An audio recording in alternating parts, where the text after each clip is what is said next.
The blood on her feet had frozen into the wool of her stockings, turning the gray fabric a mottled crimson that marked her trail through the endless white. Helena Ashford stumbled forward through the Colorado snow, her breath coming in ragged gasps that burned her lungs with each inhalation, and she knew that if she stopped moving now, she would never move again. Behind her, somewhere in the storm that had mercifully obscured her tracks for the past 2 days, was the husband she had finally found the courage to flee. And ahead of her was nothing but the hope that death by freezing might be kinder than what awaited her if Marcus found her alive.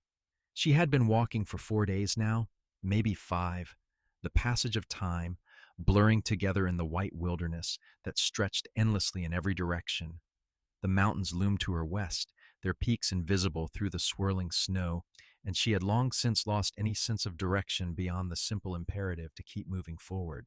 Her fingers had gone numb hours ago, and she could no longer feel her toes inside the boots that had worn through at the soles somewhere around the second day.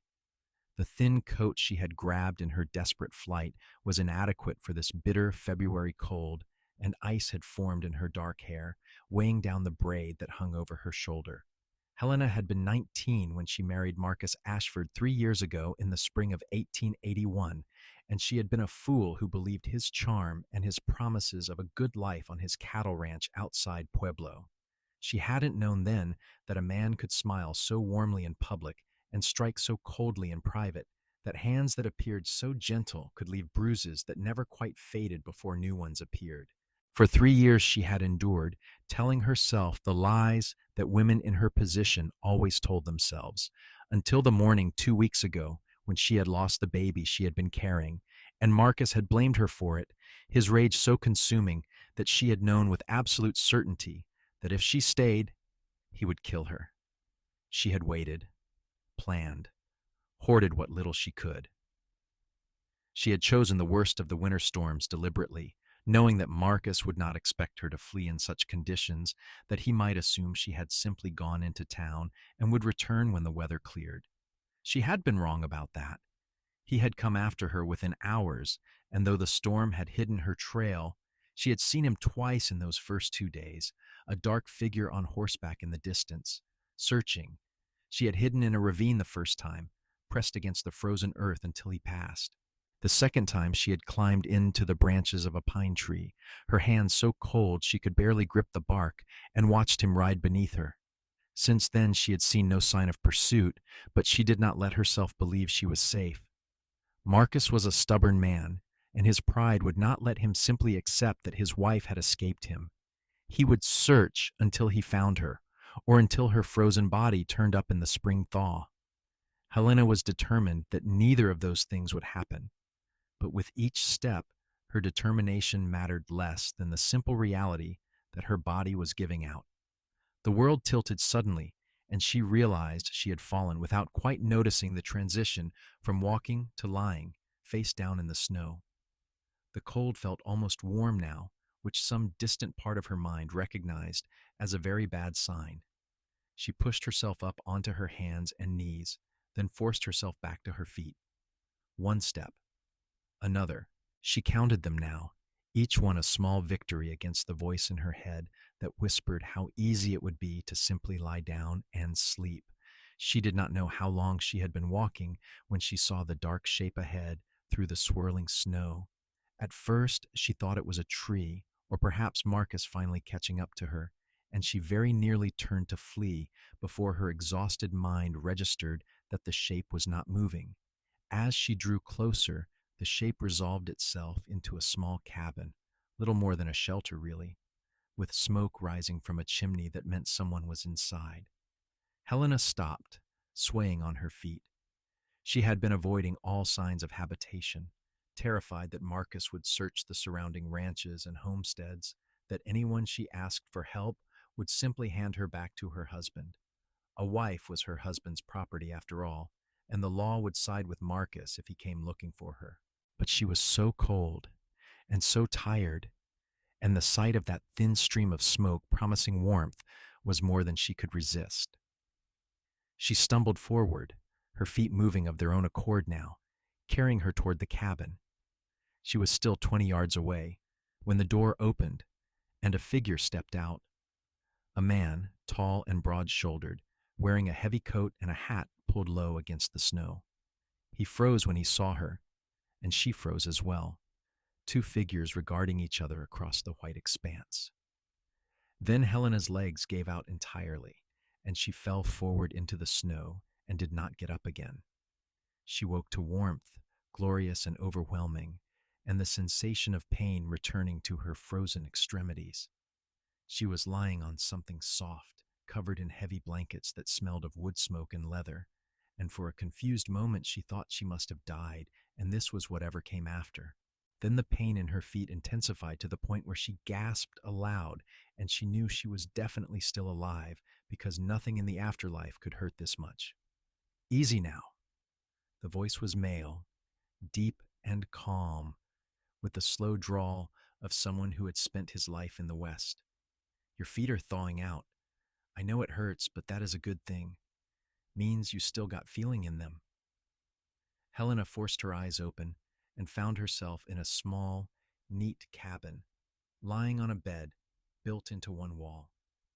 A fire burned in a stone fireplace, and standing beside it was the man she had seen in the doorway. He was younger than she had first thought, probably no more than 25 or 26, with sandy brown hair and a face that was handsome in a rough, weathered way. He was watching her with concern, but keeping his distance, as though aware that his presence might frighten her. "Where am I?" Her voice came out as a croak, her throat raw from days of breathing frozen air. "My cabin, about 15 miles north of Pueblo." He moved slowly, reaching for something on the table. "I am going to bring you some water. You need to drink." He approached carefully, holding a tin cup, and Helena pushed herself up on her elbows, despite the pain. Her hands were wrapped in cloth, she noticed, and when she looked down, she saw that her feet were similarly bandaged. Someone had removed her frozen boots and stockings and tended to her frostbitten skin. "You did this?" she asked, taking the cup with shaking hands. "I did. I hope you do not mind. You were in a bad way when I brought you in." He stepped back again, maintaining that careful distance. "I am Grant Crawford. This is my place. You are safe here." Helena drank the water in desperate gulps, then held out the cup for more. Grant refilled it without comment, and she forced herself to drink this one more slowly. Safe. The word felt foreign. Impossible. She had not been safe in 3 years. "How long have I been here?" she asked. "About 6 hours. It is near evening now." Grant hesitated, then asked quietly, "What is your name, and what were you doing out in that storm?" Helena looked at him, this stranger who had taken her in and tended her injuries, and tried to decide how much truth she could afford to tell him. His eyes were gray, she noticed, the color of the winter sky, and there was something in them that made her want to trust him. But trust was a luxury she could not afford. "My name is Helena," she said finally, giving him that much at least. "I was traveling and got caught in the storm." It was a terrible lie, and from the look on Grant's face, he knew it. No one traveled through the Colorado mountains in February without a very good reason, and no one traveled alone on foot without an even better one. But he did not challenge her, simply nodded and returned to the fireplace. "Well, Helena, you are welcome to stay here until you are recovered. I have got stew on the fire if you are hungry." She was starving, she realized, the smell of cooking food making her stomach clench with sudden desperate need. She could not remember the last time she had eaten. Grant ladled stew into a bowl and brought it to her, along with a spoon and a piece of bread. Helena ate like a wild thing, barely tasting the food, focused only on filling the hollow emptiness inside her. When she had finished, Grant took the empty bowl and regarded her steadily. "I am not going to ask questions you do not want to answer," he said. "But I need you to know that you are safe here. Whatever you are running from, it will not find you while you are under my roof." Helena felt something crack inside her chest, some tight knot of fear and exhaustion that she had been holding for so long she had forgotten it was there. Tears spilled down her cheeks before she could stop them, and once they started, she could not make them stop. She cried silently, her shoulders shaking, while Grant stood awkwardly by the fire and pretended not to notice. When she finally regained control of herself, she wiped her face with the back of her bandaged hand and looked at him. "Thank you," she whispered, "for bringing me in, for helping me." "No thanks needed," Grant said simply. "It is what anyone would do." But Helena knew that was not true. She had learned over the past 3 years exactly what people would and would not do, how quick they were to look away from things that were not their concern, how easily they believed the lies that men like Marcus told. Grant Crawford had no reason to help her, no obligation to take in a stranger he had found half frozen in the snow. But he had done it anyway, and that small kindness was almost more than she could bear. Over the next 3 days, Helena slowly recovered in the warmth and safety of Grant's cabin. Her frostbitten feet and fingers healed, the feeling returning with painful slowness. Grant was a quiet man, she learned, comfortable with silence in a way that Helena found soothing after years of navigating Marcus's volatile moods. He worked as a cowboy on one of the larger ranches south of his property, driving cattle and breaking horses, and he had built this cabin himself on land he was slowly paying off with his wages. He treated her with a careful respect that she had almost forgotten was possible, never pressing her for answers about where she had come from or why she had been walking alone through a blizzard. He gave her his bed and slept on the floor by the fire, and he always knocked before entering if she had the door closed. He cooked simple meals and shared them with her, and he talked about easy things, the weather and the ranch and the horses he worked with, never anything that required her to reveal more than she was ready to share. On the fourth day, Helena woke to bright sunlight streaming through the cabin's single window. The storm had finally broken, leaving the world outside blanketed in fresh snow that sparkled like diamonds in the morning light. She sat up slowly, testing her feet against the floor, and found that while they were still tender, she could put weight on them without the sharp pain that had plagued her the past few days. Grant was already up, stirring the fire and putting coffee on to boil. He glanced over when he heard her moving and offered a small smile. "How are you feeling?" "Better," Helena said honestly. "Much better." "Good. I have got to ride down to the ranch today to check in, let them know I am still alive after that storm. But I will be back before dark." He hesitated, then added, "You are welcome to stay as long as you need. I meant what I said about that." Helena nodded, not trusting herself to speak. She wanted to stay, she realized. She wanted to hide in this small cabin with this quiet man and pretend that the rest of the world did not exist. But she knew that was not possible. Marcus was still out there somewhere, still searching, and every day she stayed here was another day she put Grant in danger. After Grant left for the ranch, Helena spent the morning tidying the cabin, a small way of repaying his kindness. She washed their dishes and swept the floor, made the bed and folded the blankets. She found a needle and thread in his small collection of belongings and mended a tear in one of his shirts. The simple domestic tasks were soothing, a reminder of who she had been before Marcus, the girl who had taken pride in keeping a neat home and caring for the things that mattered to her. She was putting the mended shirt back on its peg when she heard the sound of horses outside. Multiple horses. Her heart seized in her chest, and she moved to the window, peering carefully around the edge of the frame. 4 men on horseback sat in the snow outside the cabin. One of them was Marcus. Helena felt the blood drain from her face. She stepped back from the window, her mind racing. They had not seen her yet, she was sure of it, but they would come to the door.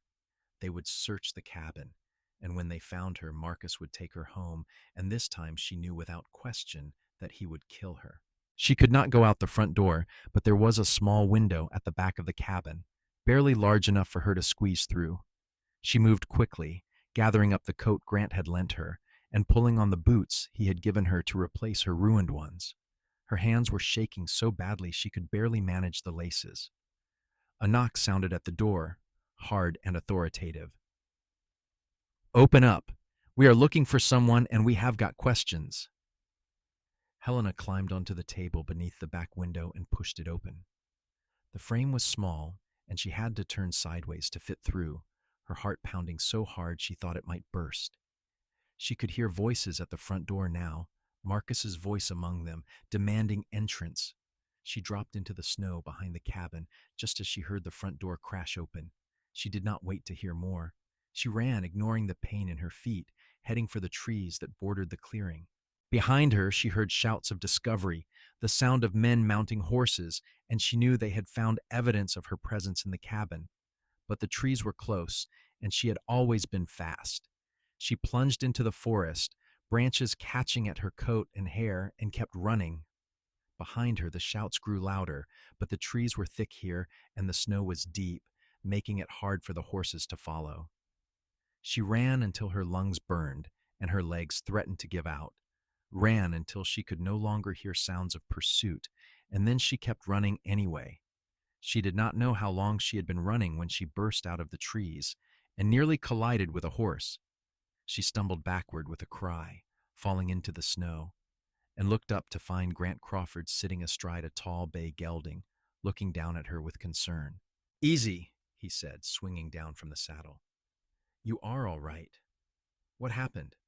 "My husband," Helena gasped out, the truth spilling from her before she could stop it. "He found me. He was at the cabin with other men. I ran." Grant's expression darkened. "They broke into my cabin?" "I heard the door go. I went out the back window." She was shaking now, the adrenaline that had carried her this far beginning to fade. "I am sorry. I am so sorry. I should have left before this. I should never have put you in danger." Grant crouched down beside her in the snow, and when he spoke, his voice was gentle but firm. "You have got nothing to apologize for. Nothing. Do you understand me?" Helena shook her head, tears streaming down her face again. "You do not understand. Marcus will not stop looking for me. He will never let me go. And now he knows I was at your cabin, and he will come back. And I have put you in the middle of this." "Helena!" Grant waited until she looked at him. "Tell me what he did to you."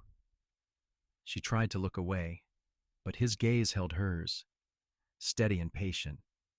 And suddenly all the words she had been holding inside for 3 years came spilling out. She told him about the first time Marcus had hit her 2 months after their wedding, and how he had cried and apologized and sworn it would never happen again. She told him about the pattern that had emerged, the cycle of violence and remorse that had trapped her as surely as any cage. She told him about the baby she had lost, and Marcus's rage, and her certainty that if she stayed, she would die. When she finished, Grant was quiet for a long moment. Then he said, "You are not going back to him, ever." "The law says I belong to him," Helena said bitterly. "I am his wife. I do not give a damn what the law says." Grant stood and offered her his hand.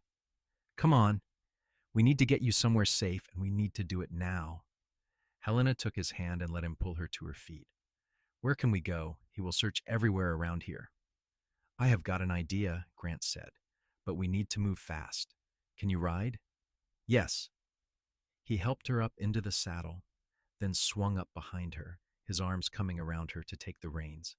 The horse responded to his touch, turning and heading deeper into the forest at a steady trot. Helena leaned back against Grant's chest, exhausted and frightened and confused, but also, strangely, not entirely without hope. They rode for over an hour, heading north and west into the mountains. The terrain grew rougher, the snow deeper, and Helena had no idea where they were going.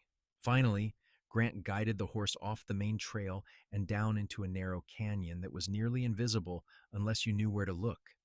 At the end of the canyon was another cabin, this one even smaller than Grant's, built into the side of a rock face.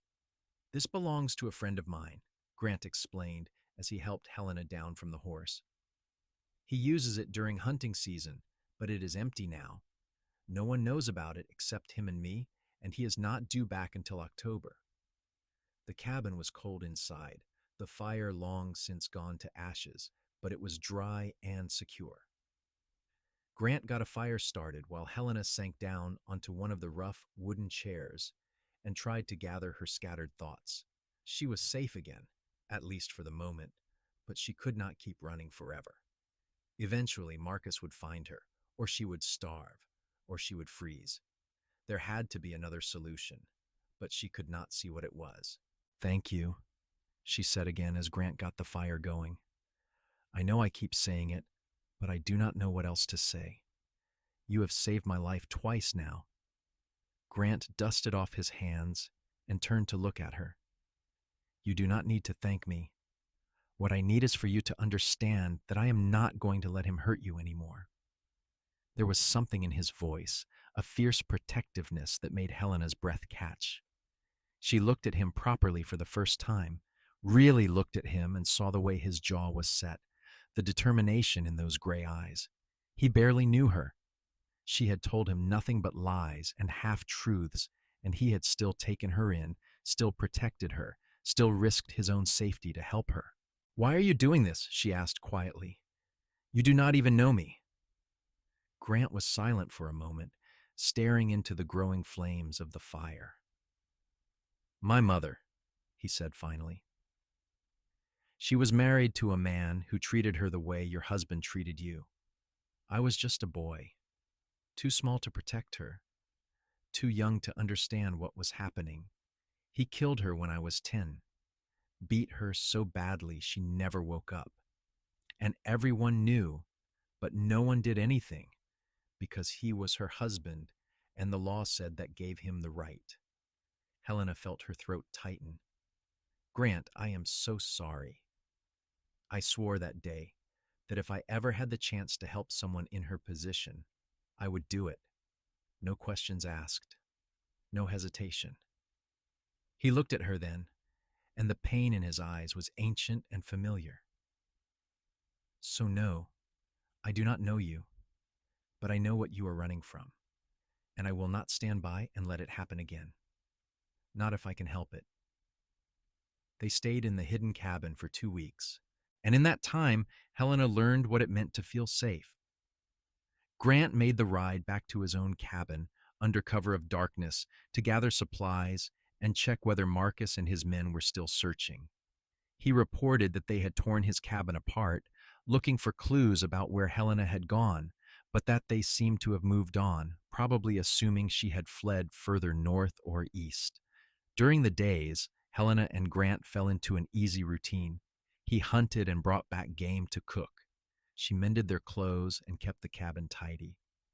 They talked for hours by the firelight, sharing stories of their lives, their hopes, their fears. Helena found herself laughing for the first time in years, genuine laughter that came from somewhere deep inside her that she had thought Marcus had killed. And slowly, without quite meaning to, she found herself falling in love with Grant Crawford. It was not like what she had felt for Marcus in those early days, that burning intensity that had blinded her to his faults. This was something quieter, steadier, built on a foundation of trust and respect that grew stronger with each passing day. She loved the way Grant listened when she spoke, really listened, as though her words mattered. She loved the gentle way he handled the horses, the careful way he moved around the small space to give her room. She loved the sound of his laugh, rare but genuine, and the way his eyes crinkled at the corners when he smiled. She did not know if he felt the same way. He treated her with unfailing respect, never crossing the invisible boundaries that existed between them. But sometimes she caught him watching her with an expression she could not quite read, and she thought perhaps, maybe, he was beginning to feel something too. One evening, 3 weeks after Grant had found her in the snow, they were sitting by the fire after dinner when Grant suddenly said, "I have been thinking about your situation, about what to do." Helena looked up from the shirt she was mending, her heart sinking. She had known this conversation was coming, but she had been dreading it. "I need to keep moving, do not I? I cannot stay here forever." "That is one option," Grant said slowly, "but I have been thinking about another possibility." He hesitated, then said in a rush, "You could divorce him." Helena stared at him. "Divorce?" Grant, that is nearly impossible. The courts would never grant it, especially not to a woman, and even if they did, Marcus would never allow it. What if you had grounds that even the courts could not ignore? Cruelty, abandonment, threat to your life, with testimony from a witness, maybe from a doctor who could document your injuries, you might have a case. Marcus would fight it. He would make my life hell. He already did that, Grant pointed out. And if you had a divorce, he would have no legal claim to you anymore. You would be free. The word hung in the air between them. Free. It sounded impossible, like something from a dream. But Grant was looking at her with such earnest hope that she found herself wanting to believe it might be possible. Even if I could get a divorce, she said carefully, I would need money for a lawyer. I would need somewhere safe to stay during the proceedings. And Marcus has friends, powerful friends. He would make sure no one in Pueblo would help me. Then we do not do it in Pueblo, Grant said. We go to Denver. It is a bigger city with more lawyers, more people who do not know Marcus or care about his influence. And as for money and a place to stay, I have some savings. Not much, but enough to get us started. Us! Helena's heart skipped at the word. Grant, I cannot ask you to do that. You would be giving up everything, your job, your home, your life here. I would not be giving up anything that matters, Grant said quietly. He moved closer, kneeling in front of her chair so their eyes were level. Helena, these past weeks with you have been the happiest I can remember in a long time. I know this is not the right time, and I know you have got every reason not to trust a man ever again. But I need you to know that I care about you, more than I probably should, given how short a time we have known each other. And if you will let me, I would like to help you build a new life, a free life. Helena felt tears spilling down her cheeks again, but this time they were not tears of fear or pain. I care about you too, she whispered. So much it scares me. I never thought I would be able to feel this way about anyone ever again. Grant reached up slowly, giving her time to pull away, and gently wiped the tears from her cheeks with his thumbs. You do not have to be scared. Not with me. I swear to you, I will never hurt you the way he did. I will spend the rest of my life proving that to you if you let me. Helena leaned forward and kissed him, soft and tentative, and felt him respond with a tenderness that made her heart ache. When they pulled apart, Grant rested his forehead against hers and said, So we go to Denver? We go to Denver, Helena agreed. They left 3 days later, once Grant had made the necessary arrangements.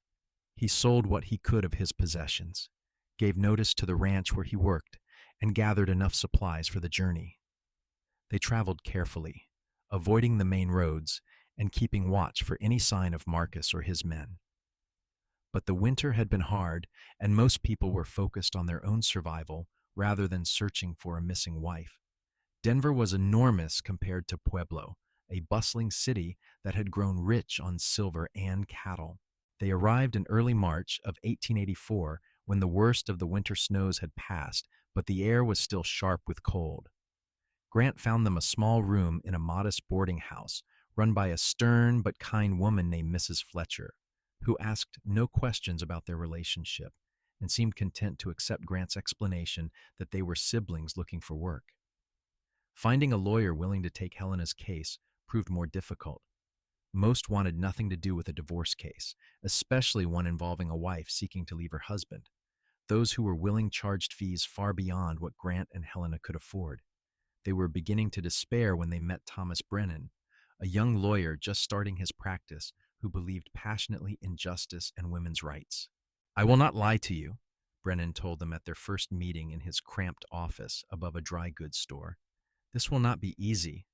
Colorado law does allow for divorce on grounds of cruelty, but the standard of proof is high, especially when it is a wife accusing her husband. We will need documentation of your injuries, witnesses who can testify to what they saw, evidence that your life was in danger. I have scars, Helena said quietly. Lots of them. Would that be enough? It would help, but we would need a doctor to examine and document them and to testify that they could only have come from deliberate violence. Brennan leaned forward. Mrs. Ashford, I need you to understand what you are undertaking. This will be public. Your husband will fight it with everything he has. He will try to destroy your reputation, to paint you as an unfaithful or unstable wife who is lying to escape the bounds of marriage. It will be humiliating and painful, and there is no guarantee we will win. Helena looked at Grant, who gave her an encouraging nod, then back at Brennan. I understand, and I still want to do it, because the alternative is spending the rest of my life running or going back to a man who will eventually kill me. I would rather fight and lose than accept either of those options. Brennan smiled. Then we fight, and I promise you, I will do everything in my power to win. The next months were among the hardest of Helena's life, and also, strangely, among the best. The process of building their case was exhausting and often humiliating. She had to submit to a physical examination by a doctor who documented every scar, every healed break, every mark that Marcus had left on her body. She had to recount in painful detail the worst moments of her marriage, dictating her testimony while Brennan took notes. But through it all, Grant was there. He sat with her through the difficult meetings, held her hand when the memories became too much, and reminded her every day that she was strong and brave and worthy of a better life. And slowly, despite everything, Helena began to believe him. They fell into a comfortable rhythm in Denver. Grant found work at a livery stable, caring for the horses that belonged to the city's wealthier residents. The pay was not as good as what he had made at the ranch, but it was steady, and the owner was a fair man who did not ask intrusive questions. Helena took in sewing and mending, work she could do from their room that brought in a little extra money to help with the legal fees. In the evenings, they would walk through the city together, talking about everything and nothing, and Helena would marvel at how different this felt from her marriage to Marcus. Grant never tried to control where she went or who she spoke to. He never raised his voice or his hand in anger. He treated her as an equal, asking her opinion and listening to her answers, and in his presence, she felt herself slowly becoming whole again. One warm evening in late April, they were walking along the South Platte River when Grant suddenly stopped and turned to her. Helena, there is something I need to say, and I have been trying to find the right time to say it, but I do not think there is ever going to be a perfect moment. Helena felt her heart begin to race. What is it? I love you, Grant said simply. I have loved you for weeks now, maybe since that first day when you woke up in my cabin and looked at me like I had saved your life instead of just doing what any decent person would do. I love your strength and your courage and your kindness. I love the way you laugh and the way you think and the way you see the world. I love everything about you, and I cannot keep it inside anymore. Helena felt tears welling up, but these were happy tears, the kind she had not cried in more years than she could count. I love you too, she said, her voice shaking. I think I started loving you the moment you told me I was safe in your cabin, and I have been falling deeper in love with you every day since. Grant pulled her into his arms and kissed her, right there beside the river with people walking past and the sun setting behind the mountains. And for the first time in 3 years, Helena felt not just safe, but happy. When this is over, Grant said against her hair, when you are free, I am going to ask you to marry me properly. I am going to court you the way you deserve to be courted, take you to nice dinners and bring you flowers, and then I am going to get down on one knee and ask you to be my wife. But for now, I just need you to know that I am yours completely and forever if you will have me. I will have you, Helena whispered. Today, tomorrow, always, I will have you. The divorce proceedings began in June, and they were every bit as brutal as Brennan had warned. Marcus hired an expensive lawyer from Pueblo, a silver-tongued man named Harrison who specialized in making women look like liars and fools. He painted Helena as an unfaithful wife who had run away with a lover, claiming that her injuries were either self-inflicted or the result of her own clumsiness. He brought witnesses who testified that Marcus was a respectable rancher, a pillar of the community, a man who had been devastated by his wife's abandonment. But Brennan was prepared. He called the doctor who had examined Helena, who testified in clear, clinical detail about the nature of her injuries and his professional opinion that they could only have resulted from sustained, deliberate violence over a period of years. He called Mrs. Fletcher from the boarding house, who testified that in the months Helena had lived under her roof, she had never seen the young woman behave in any way that suggested infidelity or instability. And finally, he called Grant Crawford, who testified about finding Helena half frozen in the snow, about the terror in her eyes when her husband had come looking for her, about his own mother and his determination not to let another woman suffer as she had suffered. Helena herself took the stand on the third day of the trial. She was terrified, her hands shaking so badly she had to clasp them in her lap to keep them still. But she told her story clearly and honestly, meeting the judge's eyes and refusing to look away even when Harrison tried to rattle her with his aggressive questions. "Is it not true, Mrs. Ashford, that you left your husband without any attempt to resolve your marital difficulties?" Harrison demanded. "I left my husband because he beat me regularly, and I believed he would kill me," Helena said steadily. "There was nothing to resolve. And yet you ran straight into the arms of another man. How convenient." "I ran into a blizzard in the middle of winter with no supplies and no plan beyond getting away before my husband murdered me. If Grant Crawford had not found me, I would have frozen to death. There was nothing convenient about it." "So you say. But is it not true that you and Mr. Crawford have been living together, unmarried, for the past 4 months?" "We have been living in a boarding house with 10 other residents and a landlady who keeps very careful track of her tenants' activities," Helena said. "Grant has been a friend and a protector, nothing more, and I resent your implication otherwise." The questioning went on for hours, Harrison trying every angle he could think of to discredit her testimony. But Helena held firm, and when she finally stepped down from the stand, she saw approval in Brennan's eyes and love in Grant's. The judge took 2 weeks to make his decision. Those were the longest 2 weeks of Helena's life, filled with doubt and fear and desperate hope. She and Grant clung to each other, trying not to let their anxiety overwhelm them, trying to believe that justice might actually prevail. On a hot morning in early July, they returned to the courthouse to hear the judge's ruling. Helena sat between Grant and Brennan, her hand gripped so tightly in Grant's that she could feel both their pulses racing.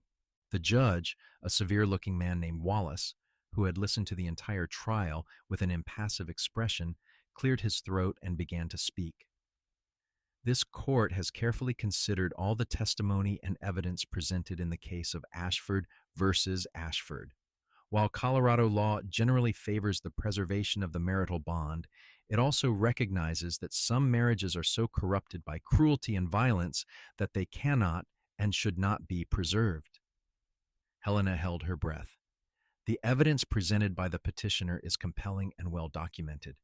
The testimony of Dr. Morrison regarding the petitioner's injuries, combined with the petitioner's own account, and the corroborating testimony of Mr. Crawford, paints a clear picture of sustained domestic violence. The court finds that the petitioner has met the burden of proof required to establish grounds for divorce based on extreme cruelty. Helena felt Grant's hand tighten around hers, but she did not dare hope yet. Therefore, it is the judgment of this court that the marriage between Helena Ashford and Marcus Ashford is hereby dissolved. The petitioner is granted a full divorce with no obligation to return to her former husband or to maintain any contact with him. Furthermore, given the evidence of danger to the petitioner's life, the court orders that Marcus Ashford is to stay no less than 100 yards from Helena Ashford at all times, and any violation of this order will result in arrest and prosecution. The gavel came down, and Helena felt something inside her break open, a cage she had been living in for so long She had forgotten what freedom felt like. She turned to Grant and saw tears streaming down his face, and then she was crying too. And they were holding each other, while Brennan shook their hands and congratulated them, and the courtroom buzzed with conversation around them. She was free, actually legally, impossibly free. Outside the courthouse, Helena took her first breath as a woman who belonged only to herself. The summer sun was warm on her face, and Grant's arm was around her shoulders, and the future stretched out before her full of possibility instead of dread. "What do you want to do now?" Grant asked softly. "Where do you want to go?" Helena thought about it, about all the places she had dreamed of seeing during those long years trapped in her marriage. But when she tried to picture them, all she could see was Grant beside her, and she realized that where she went mattered far less than who she went with. "I want to stay here in Denver," she said. "I want to build a life here, with you, if you still want that." "If I still want that?" Grant laughed, the sound full of joy. "Helena, I have wanted nothing else since the moment I found you in the snow. But I told you I was going to court you properly first, and I meant it." So he did. For the next 6 months, Grant Crawford courted Helena with a dedication and romance that made her feel like a character in one of the novels she had loved as a girl. He brought her wildflowers from the mountains and took her to concerts in the park. He saved his money to take her to dinner at Denver's finest restaurant, where she wore the one nice dress she owned, and he wore a suit he borrowed from a friend. He held her hand as they walked through the city streets and kissed her goodnight at the door of her boarding house room, with Mrs. Fletcher watching approvingly from the parlor. Helena, for her part, allowed herself to fall completely in love. She no longer held back, no longer feared that showing her feelings would give someone power to hurt her. Grant had proven himself 1,000 times over, and she trusted him with a completeness that still sometimes surprised her. In December, as the first snows of winter began to fall over Denver, Grant took her back to the spot beside the South Platte River where they had first confessed their love.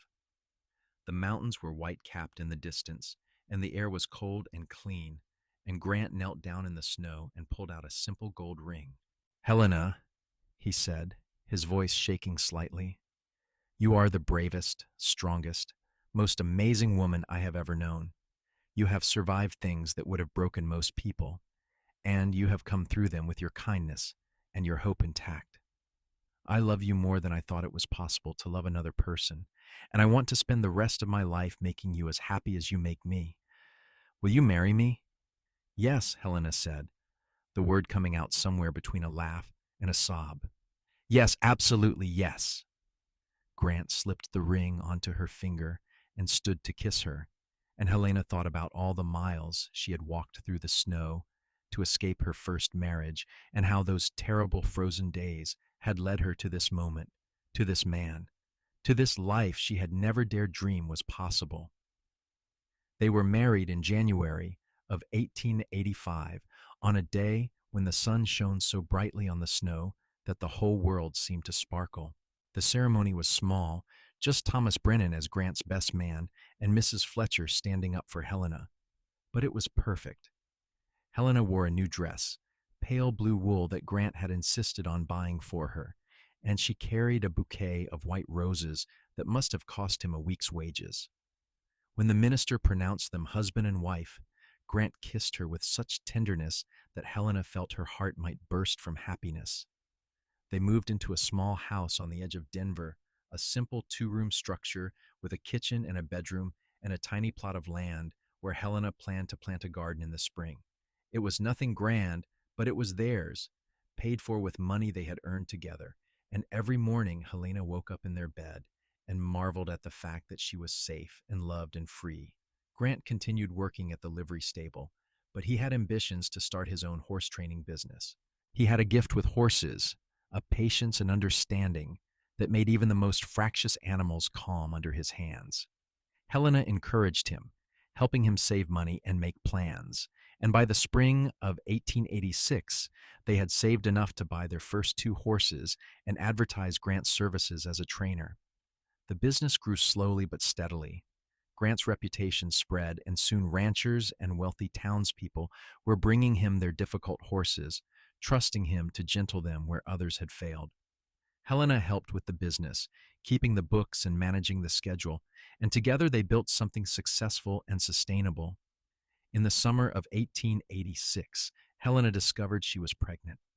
The news filled her with a complicated mix of joy and terror, memories of the baby she had lost under Marcus's violence haunting her. But Grant was overjoyed, and his excitement was infectious. He was gentle with her, protective but not suffocating, and as the months passed and she felt the baby growing strong and healthy inside her, Helena allowed herself to believe that this time things would be different.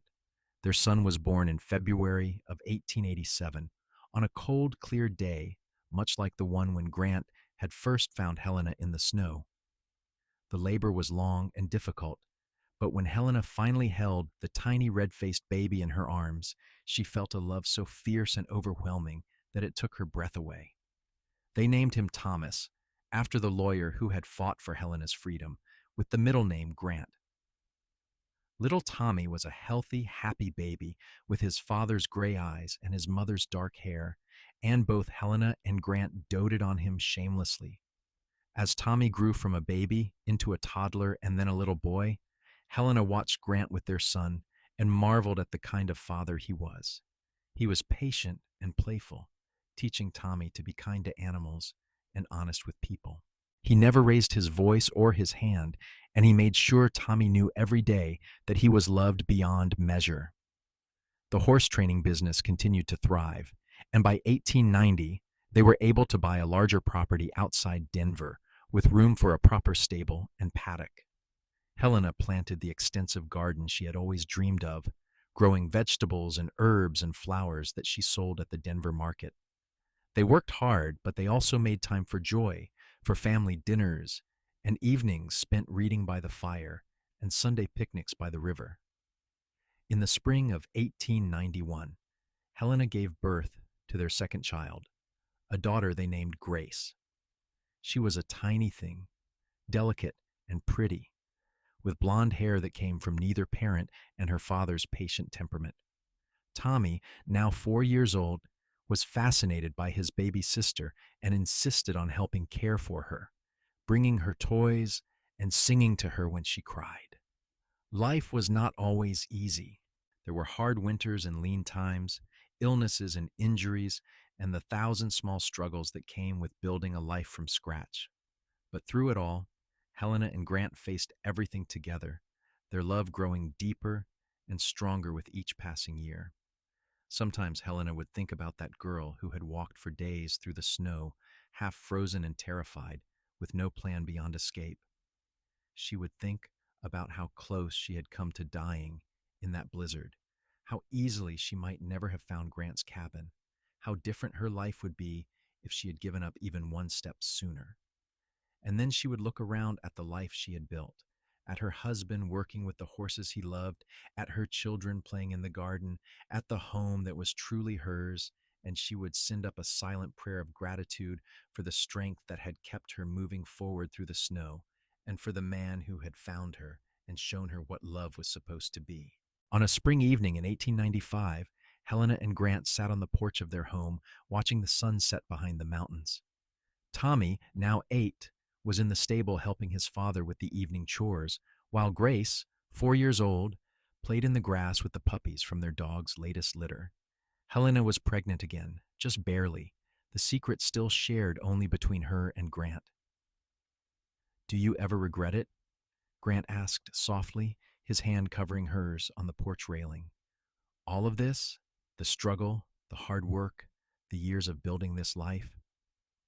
Helena looked at him, at the man who had saved her life and then given her a reason to live it.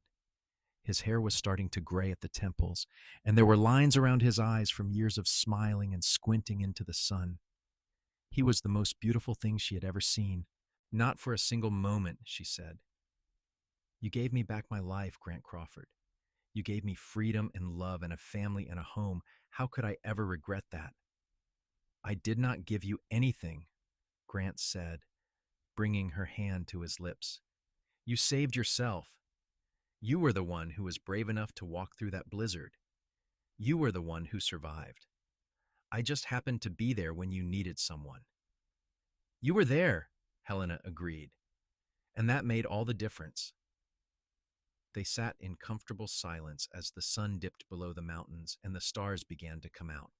Tommy came running from the stable, breathless and excited about a new foal that had been born that afternoon. Grace abandoned her puppies to climb into her father's lap, yawning and rubbing her eyes, and Helena felt a contentment so complete and so profound that it brought tears to her eyes. She had walked for days through snow to escape a life that was killing her, and she had found something she never expected on the other side of that frozen wilderness. She had found safety and freedom and love. She had found a partner who treated her as an equal, who cherished her and respected her, and built a life alongside her rather than around her. She had found a family and a home and a future full of possibility. The journey from that desperate flight through the blizzard to this peaceful evening on the porch had been long and hard, but Helena would not have changed a single step of it, because every mile she had walked through the snow, every frozen footprint she had left behind, had led her here, to this moment, to this life, to this love. And as Grant wrapped his arm around her shoulders and pulled her close, as Tommy chattered about the foal and Grace dozed in her father's arms, Helena knew with absolute certainty that she was exactly where she was meant to be. The years continued to pass in a steady rhythm of seasons and growth. Their third child, a son they named Daniel, was born in the autumn of 1895. He was a sturdy baby with a lusty cry and his mother's determined spirit. Tommy and Grace adored their new brother, and the house rang with the noise and chaos of a happy family. The horse training business continued to expand. Grant's reputation had spread throughout Colorado and into neighboring territories. He was known as the man who could gentle any horse, no matter how wild or traumatized, and people came from hundreds of miles away to seek his help. He trained not just with strength, but with patience and understanding, and he taught his methods to others who wanted to learn. Helena's garden became locally famous, her vegetables and flowers prized at the Denver markets. She also began teaching other women the skills she had learned, offering lessons in sewing and gardening and household management. But more than that, she became known as someone women could come to when they needed help, when they were trapped in situations like the one she had escaped. She never turned anyone away, offering shelter and advice and sometimes just a listening ear to women who had nowhere else to turn. In 1898, Thomas Brennan, the young lawyer who had fought for Helena's freedom, came to them with a proposal. He wanted to help Helena establish a formal refuge for women fleeing domestic violence, a place where they could stay safely while they figured out their next steps. Helena was thrilled by the idea, and with Brennan's legal help and Grant's financial backing, they opened the home of new beginnings in a large house in Denver. Helena ran the refuge with the same fierce determination that had carried her through the snow all those years ago. She provided not just shelter, but hope, helping women understand that they had options, that they did not have to accept violence as a normal part of marriage. Some of the women eventually returned to their husbands. Others, like Helena, chose freedom. But all of them left the refuge knowing that someone believed them, that someone thought their lives and their safety mattered. The work was hard and often heartbreaking, but it gave Helena a sense of purpose beyond her own happiness. Every woman she helped was a small victory against the system that had nearly killed her, a small rebellion against the idea that wives were property to be controlled and abused. And Grant supported her completely, never complaining about the time and money she devoted to the refuge, proud of the difference she was making. Their children grew up understanding the importance of compassion and justice. Tommy, as the oldest, took on more and more responsibility with the horses, showing the same gentle patience his father possessed. Grace developed a love of books and learning, and Helena and Grant made sure she had access to the education that most girls were denied. Daniel was the most adventurous of the three, always climbing trees and exploring the property, keeping his parents on their toes. In the spring of 1900, on the 15th anniversary of their wedding, Grant surprised Helena with a trip back to the mountains where he had first found her. They left the children with Mrs. Fletcher, who had remained a close friend over the years, and rode out into the wilderness together. Grant led her to the site of his old cabin, the one Marcus had broken into all those years ago. It was still standing, though weathered and empty now. They went inside, and Helena felt a flood of memories wash over her, the fear and pain of those days, but also the first stirrings of hope, the first moments of feeling safe. "I wanted to bring you back here," Grant said, taking her hands in his, "to remind both of us how far we have come. When I found you in the snow that day, I thought I was just helping a stranger who needed assistance. I had no idea that I was finding the other half of my soul." Helena smiled, tears streaming down her face. "I was so scared that day. I thought I was going to die. And then you opened your door, and you offered me safety without asking for anything in return. You changed my entire life, Grant." "We changed each other's lives," Grant corrected gently. "You taught me what real courage looks like. You taught me that love does not have to be complicated or painful, that it can be simple and steady and true. You made me a better man, Helena." They stayed at the cabin for 3 days, reliving memories and making new ones, reconnecting with each other away from the demands of their busy lives. They talked about their dreams for the future, about watching their children grow, and maybe someday having grandchildren to spoil. They talked about expanding the refuge and the horse training business, about all the good they could still do in the world. On their last evening there, they walked to the spot where Grant had first found Helena collapsed in the snow. It was spring now, and the ground was covered in wildflowers instead of ice, but Helena could still remember exactly how it had felt to fall into that snow, certain she had reached the end. "Thank you," she said softly, squeezing Grant's hand, "for seeing me, for helping me, for loving me." "Thank you," Grant replied, "for being brave enough to keep walking, for surviving, for letting me love you." They stood together as the sun set, two people who had found each other in the worst of circumstances and built something beautiful from the ashes of trauma and pain. And as they turned to walk back to the cabin, hand in hand, Helena thought about all the women at the refuge, all the women who were still finding their courage, still taking those first terrifying steps toward freedom. She thought about how one moment of kindness could change everything, how one person willing to help could make the difference between life and death. And she promised herself that she would never stop offering that kindness, never stop being that person for women who needed it, just as Grant had been that person for her. The years continued their steady march forward. Tommy grew into a fine young man, taking over more and more of the horse training business as Grant began to slow down. He had inherited his father's way with animals and his mother's compassion for people, and he made Helena and Grant proud every day. When he was 22, he married a kind woman named Sarah who worked at the refuge, and they welcomed Helena and Grant's first grandchild, a girl named Helena Rose, in 1903. Grace pursued her education with determination, eventually becoming a teacher in Denver. She never married, choosing instead to dedicate her life to education and to helping at the refuge. She was fierce and independent and brilliant, and Helena saw so much of her own strength reflected in her daughter. Daniel became a veterinarian, the first in their family to attend university. He combined his father's love of animals with a scientific understanding of their care, and he eventually joined the family business, providing medical care for the horses they trained. He married a fellow veterinarian, a woman named Margaret, who was as passionate about animal welfare as he was.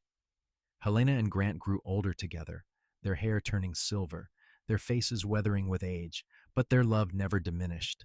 If anything, it grew stronger with each passing year, deepened by shared experience and mutual respect. They still held hands when they walked. They still sat together on the porch in the evenings, watching the sun set behind the mountains. They still kissed each other goodnight, every night, without fail. In 1910, on a warm summer afternoon, Helena and Grant celebrated their 25th wedding anniversary, surrounded by their children, their grandchildren, their friends, and the many women whose lives they had touched through the refuge. There was music and dancing and laughter, and as Helena looked around at all the people she loved, she felt a gratitude so profound it was almost painful. Thomas Brennan, now a respected judge, gave a toast. 25 years ago, I had the honor of representing a woman who had survived the unthinkable and had the courage to fight for her freedom. Today, that woman and the man who stood by her have built something extraordinary. They have built a family, a business, and a refuge that has helped hundreds of women find their own freedom. They have shown us all what love looks like when it is founded on respect and equality and genuine partnership. To Helena and Grant Crawford, two of the finest people I have ever known. Everyone raised their glasses, and Helena felt Grant's hand find hers under the table, their fingers intertwining with the ease of long practice. She looked at him and saw the young cowboy who had found her in the snow, who had offered her safety and kindness and eventually love. She saw the man who had fought for her, who had built a life with her, who had never once given her reason to doubt his love or his integrity. "I would do it all again," she whispered to him, knowing he would understand what she meant. "Every frozen step through that snow if it led me to you." "I know," Grant whispered back, bringing her hand to his lips. "I would do it all again too. Finding you was the best thing that ever happened to me." The party continued late into the night, but eventually people began to leave, heading home with full hearts and promises to visit soon. Tommy and Sarah took the children home to bed. Grace and Daniel helped clean up, refusing Helena's protests that she could do it herself. And finally, it was just Helena and Grant, sitting on their porch as they had done countless times before, watching the stars come out over the mountains. "Do you ever think about him?" Grant asked quietly. "About Marcus?" Helena considered the question. She had not thought about her first husband in years, had deliberately chosen not to give him space in her mind or her heart. "Sometimes," she admitted, "not with fear anymore or even anger really. More just wondering if he ever understood what he lost, if he ever realized that the violence was not strength but weakness." "I heard he died a few years back," Grant said. "Pneumonia, I think." Helena nodded.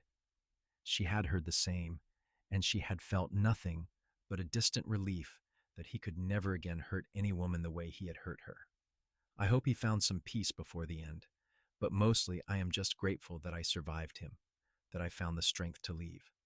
"You are the strongest person I know," Grant said, and there was such love and admiration in his voice that Helena felt tears prick her eyes. "I am strong because you taught me I could be," she said, "because you showed me what it felt like to be valued and respected. You healed me, Grant, in ways I did not even know I needed healing." They sat in silence for a while, comfortable and complete. The night was warm, the stars bright, and the sounds of the horses moving in the stable were peaceful and familiar. This was their life, the life they had built together from nothing, from a chance encounter in a blizzard and a choice to be kind. "Do you know what I think about most when I remember that day I found you in the snow?" Grant asked. "What?" "I think about how close you came to just giving up, how easily you could have lain down in the snow and not gotten up. But you did get up. You kept fighting, kept moving forward, even when you had every reason to quit. That is what I love most about you, Helena. Your refusal to give up, your determination to survive and to build a life worth living." "I had to keep going," Helena said simply, "because somewhere deep inside, I knew there had to be something better waiting for me. I did not know what it would be or where I would find it, but I knew I would never find it if I gave up. So I kept walking." "And walked right into my life," Grant said with a smile. "Best day of my life finding you." "Best day of mine being found," Helena replied. As the night deepened and the air grew cooler, they went inside to the home they had built together. They moved through the familiar rhythms of preparing for bed, the comfortable domesticity of a couple who had been together for decades, and when they finally lay down in their bed, Grant pulled Helena close, her head on his chest, his arms around her. "I love you," he whispered into the darkness. "I love you too," Helena whispered back. Today, tomorrow, always. And as she drifted off to sleep, safe and warm and loved, Helena thought about the girl she had been, walking through the snow with frozen feet and a desperate heart. She thought about how that girl would barely recognize the woman she had become, how she would be amazed by the life that had unfolded from that single act of courage.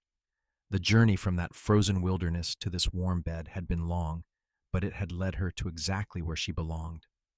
It had led her to love, to freedom, to a life filled with purpose and joy. It had led her to Grant and to the family they had built together, and to the knowledge that she was strong enough to survive anything because she had already survived the worst. She had walked for days through snow to escape her husband.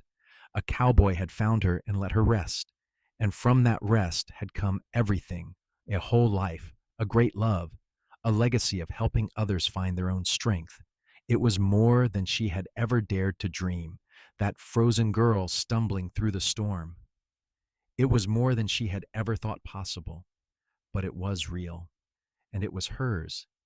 And as she fell asleep in the arms of the man who loved her, Helena knew with absolute certainty that every painful step through that snow had been worth it, every single one.